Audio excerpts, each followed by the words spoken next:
જય સોમનાથ મિત્રો, આજના વિડીયોની અંદરમાં આપણે વાત કરીશું પુત્રદા એકાદશી વિશે। શ્રાવણ માસની શુક્લ પક્ષની એકાદશીને પુત્રદા એકાદશી કહે છે। આમ વર્ષે 2 વખત પુત્રદા એકાદશી આવે, એક વખત પોષ પુત્રદા અને બીજી શ્રાવણ પુત્રદા એકાદશી। બંને એકાદશી ઉપવાસ કરવાથી સમાન ફળ મળે છે। હિન્દુ શાસ્ત્રોમાં એકાદશી તિથિનું એક વિશેષ મહત્વ છે। એકાદશી તિથિ દર મહિનાની 2 વાર આવે છે, સુદ અને વદ પક્ષ। એકાદશીનો દિવસ ભગવાન વિષ્ણુને સમર્પિત છે। આ એકાદશીના દિવસે ભગવાન વિષ્ણુની પૂજા કરવાથી વિષ્ણુ ભગવાનની વિશેષ કૃપા રહે છે। એવું માનવામાં આવે છે કે મનુષ્ય દ્વારા થયેલ દરેક પાપમાંથી મુક્તિ મેળવવાના આ વ્રત કરવામાં આવે છે। અને એકાદશીનું વ્રત કોણ કરી શકે? એકાદશીનું વ્રત વૈષ્ણવ, શુદ્ધ, ક્ષત્રિય કે વૈશ્ય પછી નાના મોટા કોઈ પણ આ વ્રત કરી શકે છે। આ એકાદશીના દિવસે વિષ્ણુ ભગવાનના 10 અવતારમાંથી કોઈ પણ અવતારનું પૂજન થાય છે। ઓમ નમો ભગવતે વાસુદેવાય। શ્રાવણ માસના સુદ પક્ષની એકાદશીને પુત્રદા એકાદશી કહેવામાં આવે છે। દરેક એકાદશીની તિથિ એક વિશેષ મહાત્મ્યમય હોય છે। એમાં પણ શ્રાવણ માસની સુદ પક્ષની એકાદશીનું મહત્ત્વ ઘણું વધારે છે।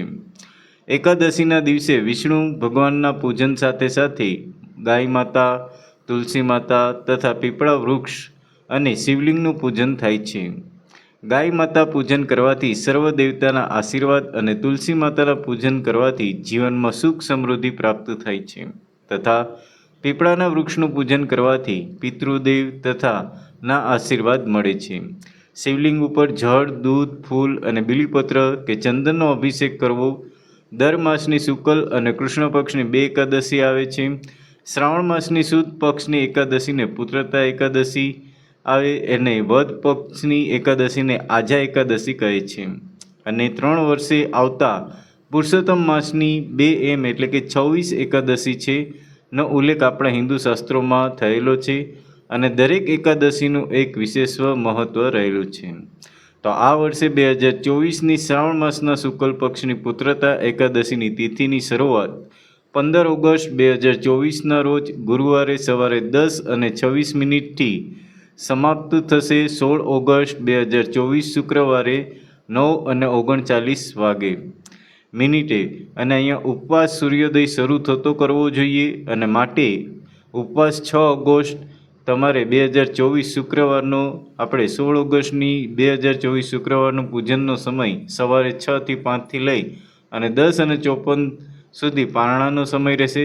17 ઓગસ્ટે તમારે 2023ના રોજ સવારે 24ના રોજ 5:46 લઈ અને 8:29 સુધી શ્રાવણ પુત્રદા એકાદશીનું વ્રત શ્રદ્ધાથી કરવાથી પુત્ર રત્નની પ્રાપ્તિ થાય છે અને આ વ્રતના પ્રભાવથી આલોક અને પરલોકમાં સ્વર્ગ મળે છે। તો મિત્રો, આ રીતના તમે એકાદશીનું વ્રત રાખી અને તમે તમારા જે જીવનમાં જે દુઃખોનો સંકટ છે એને તમે દૂર કરી શકો છો અને ઘણા બધા પાપોમાંથી પણ તમે મુક્તિ મેળવી શકો છો। તો મિત્રો, આશા રાખીએ છીએ કે તમને આ વિડીયો ગમ્યો હશે। વિડીયો ગમ્યો હોય તો પ્લીઝ લાઇક કરી દેજો અને હજી સુધી પણ જો તમે અમારી યુટ્યુબ ચેનલને સબસ્ક્રાઈબ ન કર્યું પ્લીઝ સબસ્ક્રાઈબ કરી દેજો અને કમેન્ટ બોક્સમાં જય સોમનાથ લખવાનું નહીં ભૂલતા અને હા મિત્રો, તમારા મિત્રો સુધી શેર પણ કરી દેજો। તો ફરી મળીશું નવા વિડીયો સાથે। તો દરેક મિત્રોને જય સોમનાથ।